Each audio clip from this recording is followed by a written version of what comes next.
Pessoal, tudo bem? Meu nome é Ari Francisco Moreira, sou um dos colaboradores da Irmandade Espírita Amigos da Paz e hoje vim trazer reflexões sobre o Evangelho segundo o Espiritismo. Hoje gostaria de falar um pouquinho com vocês sobre o capítulo 16 do Evangelho segundo o Espiritismo, o capítulo que fala que não se pode servir a Deus e a Mamon. E vou abordar os itens de 8 a 15, trazendo só uma lembrança do significado de Mamon, que era um deus fenício responsável pela riqueza, pela luxúria, pelo ganho das posses materiais. Então o capítulo vai trazendo justamente o aspecto dessa discussão, dessa dicotomia, se nós devíamos servir a esse deus Mamon ou se devemos servir a Deus, nosso Pai. E aí eu gostaria de inicialmente falar um pouquinho com vocês sobre a desigualdade das riquezas. Nos leva aí a uma reflexão de que por que todos os homens não são igualmente ricos? Será que se nós pegássemos toda a fortuna do mundo e dividíssemos por toda a população, nós conseguiríamos resolver a diferença dessa desigualdade de riquezas? Lembrando que se nós conseguíssemos pegar toda essa riqueza e dividirmos por todos os habitantes do nosso planeta, cada um teria uma pequena parte que não resolveria o problema das riquezas. Mas se fizéssemos esse exercício de reflexão, de divagação, depois de um tempo, nós perceberíamos que algumas pessoas teriam conseguido dobrar, triplicar, até mesmo juntar fortunas, enquanto outros companheiros teriam perdido tudo. E por que isso? Porque os homens, nós, somos diferentes em inteligência e somos diferentes na previdência, ou seja, ao ganhar esse dinheiro, ao acumularmos um pouco de dinheiro, guardá-lo da melhor forma possível. E não é guardá-lo escondendo debaixo do colchão, mas guardá-lo de uma forma que seja produtivo, seja útil. Então todos nós somos diferentes em inteligência e diferentes nesta maneira de lidarmos com o dinheiro. Então, mesmo que se eu tivesse dividido todas as fortunas, depois, por um período, todos teriam o mesmo valor, igual, mas depois de um tempo, isso se quebraria, justamente pelas aptidões, capacidades de cada um. É importante entendermos que algumas pessoas precisam dessa diferença, dessa condição de uns terem mais, outros terem um pouco menos, para que ele se estimule na ânsia da conquista. A gente tem capítulos do livro do Evangelho segundo o Espiritismo, a gente tem que fala do livro dos Espíritos também, que fala da lei de trabalho, o porquê da necessidade de trabalharmos. Mas além da questão da sobrevivência, de nos estimular ao desenvolvimento da nossa inteligência, esta ânsia da conquista é o que estimula o homem a correr atrás, a desejar ter mais dinheiro. E aí é importante a gente entender que a fortuna ela é uma prova moral, mas também é uma poderosa ferramenta, um meio de ação para o progresso, não só do homem, mas para a humanidade. Então, aquele homem que corre atrás do dinheiro para conquistá-lo, ele está passando por um processo de progresso. E esse dinheiro conquistado é uma prova Falamos bastante de provas e expiações neste mundo que nós estamos. Mas o dinheiro sempre será uma prova moral para o que possui. E aí, vamos pensar um pouquinho na questão, vamos pensar aí um pouquinho na questão da verdadeira propriedade. O homem realmente possui de seu? Na verdade, o que o homem possui de seu? O que nós temos? Quando nós encarnamos neste planeta, o que nós trazemos? E depois de uma jornada aqui nesse planeta, trabalhando, aprendendo, lutando, provando, espiando, o que nós levaremos deste mundo? E aí, as reflexões ficam nisso. Só me interessa, enquanto ser caminhante para a eternidade, para a perfeição, acumular, amalhar esta riqueza, que não viemos com ela e nem vamos levar. Que são assim as riquezas da inteligência, a riqueza dos conhecimentos e a riqueza das qualidades morais.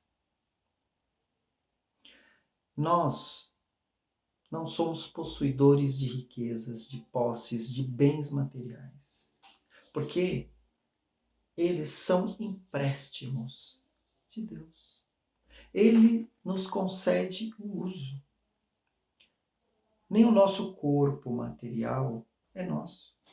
É um empréstimo divino para realizarmos o nosso processo de crescimento e aprendizado neste mundo que nos recebe. E aí depois de toda a inteligência, de todo o conhecimento adquirido e do desenvolvimento e prática das qualidades morais, deixaremos o nosso corpo e todos os bens materiais que porventura acumulamos e retornaremos para a nossa verdadeira pátria, a pátria espiritual. E aí muita gente pode pensar dessa questão da verdadeira propriedade da fortuna. Tem pessoas que adquirem a fortuna com mérito. O mérito do trabalho, o mérito do suor, o mérito da conquista. E tem outros que têm a fortuna que de uma certa maneira é herdada. E as pessoas falam, não, eu estou trabalhando, eu estou sacrificando os meus dias, o meu tempo para adquirir posses materiais, para deixar na mão dos meus filhos, dos meus herdeiros, para que eles não passem necessidade, para que eles não passem provações, assim como eu passei. Será que esta é a melhor maneira de pensarmos? Será que é o mais importante que estes companheirinhos precisam?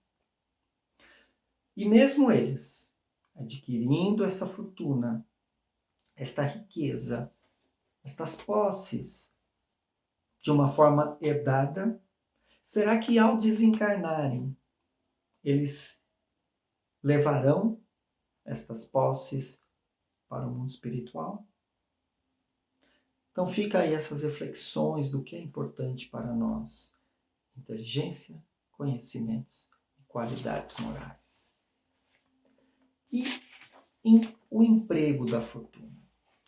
Vamos aqui fazer uma distinção que nós, espíritas, muitas vezes falamos da caridade, falamos deste capítulo, principalmente da questão do acúmulo de bens materiais. Aí às vezes tem aquela frase do Cristo que traz que é muito mais fácil um pobre entrar no reino dos céus do que um rico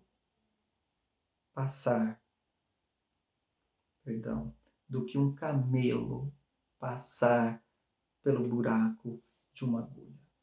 Lembrando que camelo era um termo que se utilizava para corda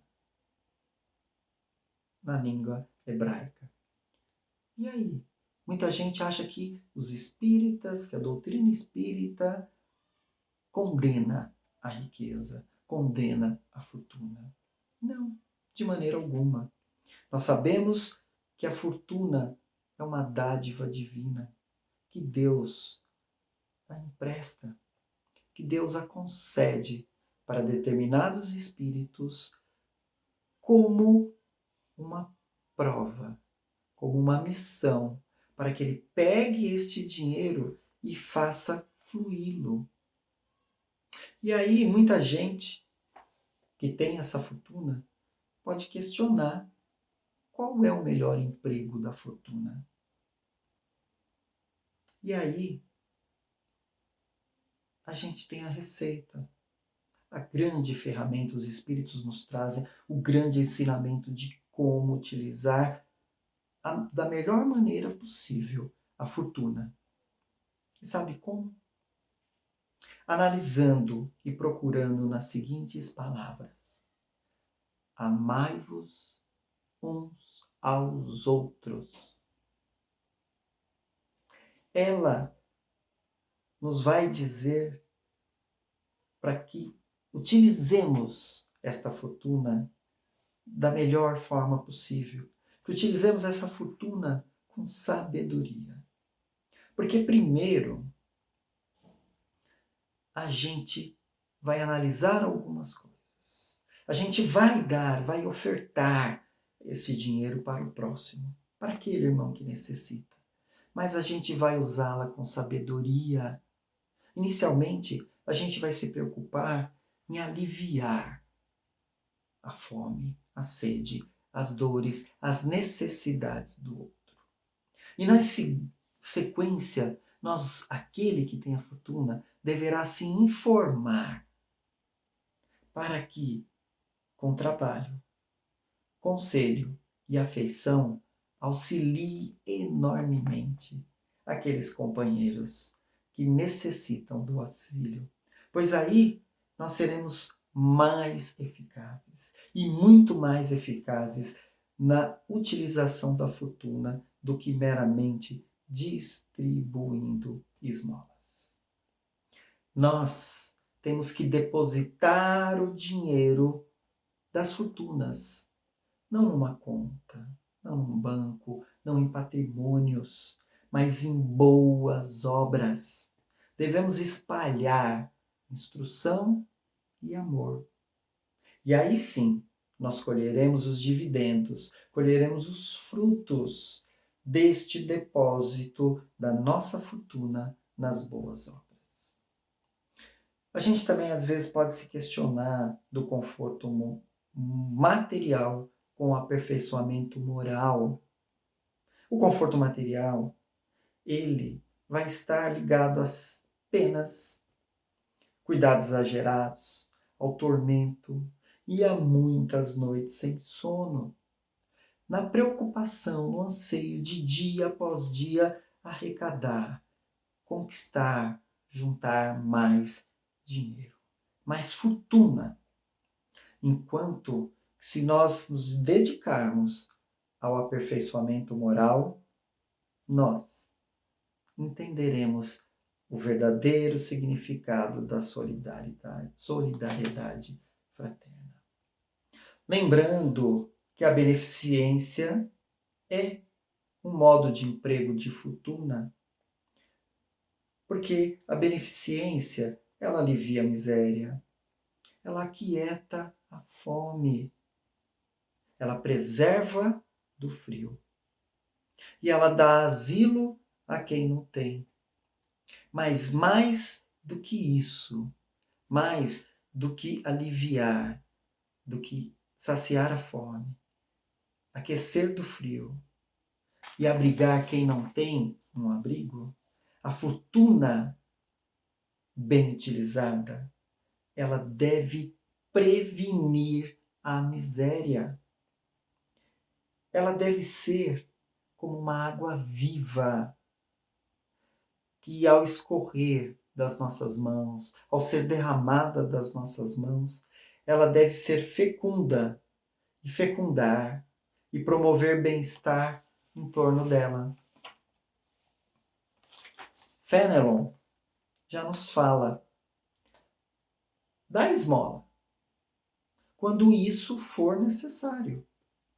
mas, tanto quanto possível, convertei-a em salário, a fim de que aquele que a recebe dela não se envergonhe. Excelente lição de fé, né?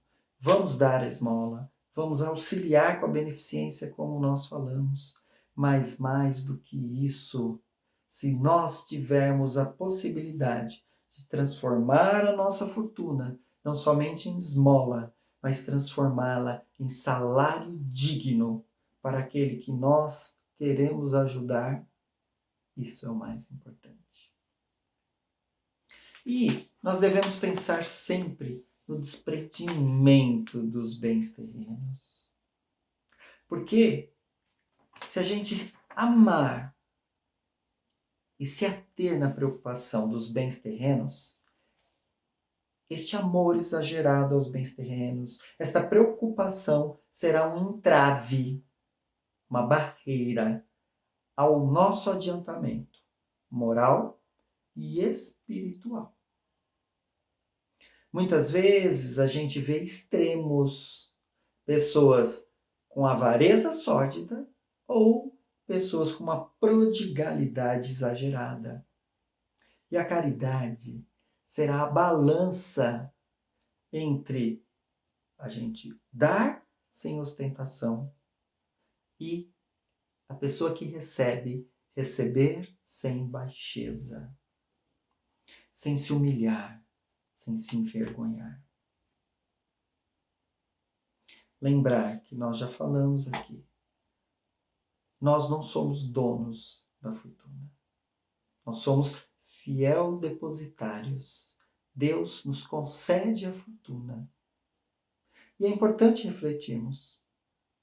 Se nós não somos nem donos deste corpo material, que é um empréstimo de Deus, para que possamos exercitar o aprendizado e as experiências necessárias para o nosso crescimento, para a nossa evolução, por que nos preocuparmos com o acúmulo de bens materiais? Deus, Ele nos empresta a fortuna, as posses materiais, para que o supérfluo, pelo menos o supérfluo, seja revertido para quem não tem o necessário.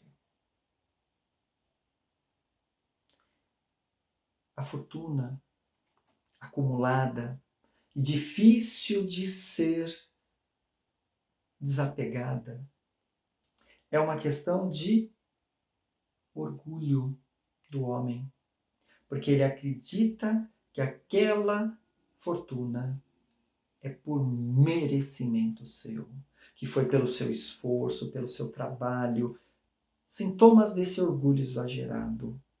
E ele não quer, em momento algum, se desfazer disso. Ele acaba tendo medo da pobreza. E pensar que a fortuna e a pobreza, as duas são lições importantes. Nós já falamos que é mais fácil que um pobre entre no reino de Deus. A pobreza é mais fácil de ser lidada, a resignação de tê-la, diferente da fortuna que mexe muito com o nosso orgulho. E sabe qual é a receita para termos uma vida boa, produtiva, sem nos desesperarmos em busca da riqueza, em busca da fortuna? Podemos sim viver bem, sermos felizes com o que ganhamos. Mas para tudo isso, nós precisamos aprender a saber, a nos contentar com pouco. Eu não preciso ter 10, 15 pares de sapato. Eu posso ter 1, 2 pares de sapato, desde que esses pares de sapato atendam as minhas necessidades. Fica aí essas reflexões para todos nós sabermos viver com pouco, sabermos lidar com o dinheiro. Entendemos que o dinheiro, ele não é bom, ele não é mau. O dinheiro, ele é neutro. É uma ferramenta bendita, abençoada, ofertada por Deus para o nosso aperfeiçoamento, o nosso crescimento, o nosso destino de evoluirmos rumo à perfeição. Fiquem em paz. Obrigado pela paciência de permitirem a minha entrada nos vossos lares, trazendo essas reflexões sobre o dinheiro, a fortuna e como lidar com ela. Fiquem em paz e que Deus nos abençoe, hoje e sempre.